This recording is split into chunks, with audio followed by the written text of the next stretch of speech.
Indian उसके digital platform पे आपका स्वागत है। मैं हूं सिद्धार्थ प्रताप सिंह। जी हाँ, बिल्कुल, हम आपको आज जो खबर बताने वाले हैं वो साइबर ठगों से जुड़ी है।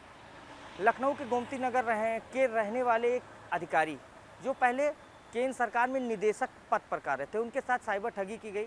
उनको साइबर ठगों द्वारा कॉल किया गया और कहा गया कि आपके ऊपर मनी लॉन्ड्रिंग का आरोप लगा है, आप मनी लॉन्ड्रिंग करते हैं, आपको इस मामले में जेल भेजा जाएगा। उनसे ये कहा गया कि आपने 200 से ज़्यादा मैसेज किए हैं। वो मैसेज कैसे हैं? मैसेज ये कहा गया कि आपने अश्लील मैसेज किए हैं। उनके ऊपर ये आरोप लगाया और कहा गया कि आपको जेल भेजा जाएगा। फिर यहीं से शुरुआत होती है। उनके ऊपर इसको लेकर प्रेशर बनाया गया। उन्हें 2 दिनों तक डिजिटल अरेस्ट किया गया और डिजिटल अरेस्ट करने के बाद लगातार साइबर ठग उनको मानसिक रूप से उनको प्रताड़ित करते रहे और कहते रहे कि अगर आप इस मामले को नहीं सॉर्ट आउट करते हैं तो आपको जेल भेजा जाएगा। उन्हें कहा गया कि आप मनी लॉन्ड्रिंग करते हैं।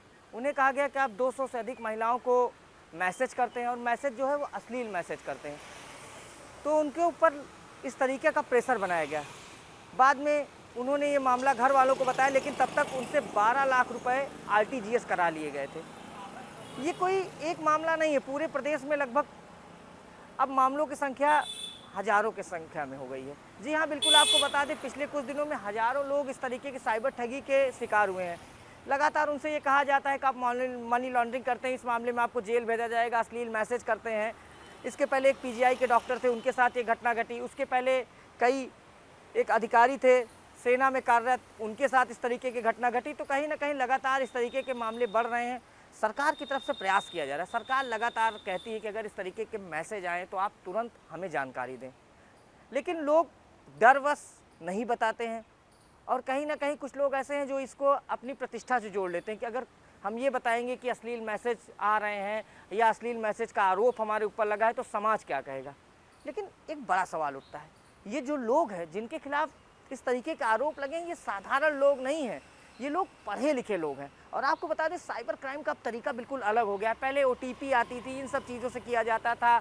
अब लेकिन पूरी तरीके से आपको डिजिटल अरेस्ट किया जाता है, आपको मानसिक रूप से अरेस्ट किया जाता है और अरेस्ट करके आपसे ये कहा जाता है कि आप इस क्राइम में संलिप्त हैं और आपके खिलाफ तत्काल कार्रवाई की जाएगी। पहले एक कॉल आती है, पहले कॉल करके ये कहा जाता है कि आप इस मामले में संलिप्त हैं, आप मनी लॉन्ड्रिंग के केस में संलिप्त हैं।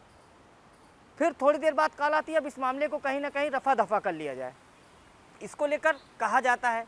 फिर उनके द्वारा फिर पैसे की मांग की जाती है। फिर जैसे इस मामले में फिर 12 लाख रुपए उनसे आरटीजीएस करा लिए गए।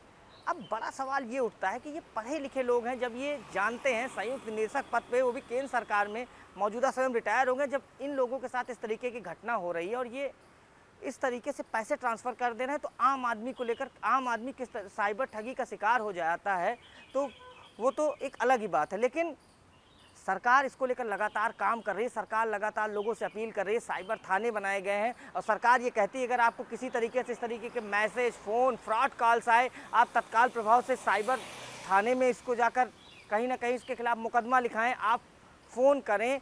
लेकिन तब भी लोग साइबर ठगी के शिकार हो जाते हैं।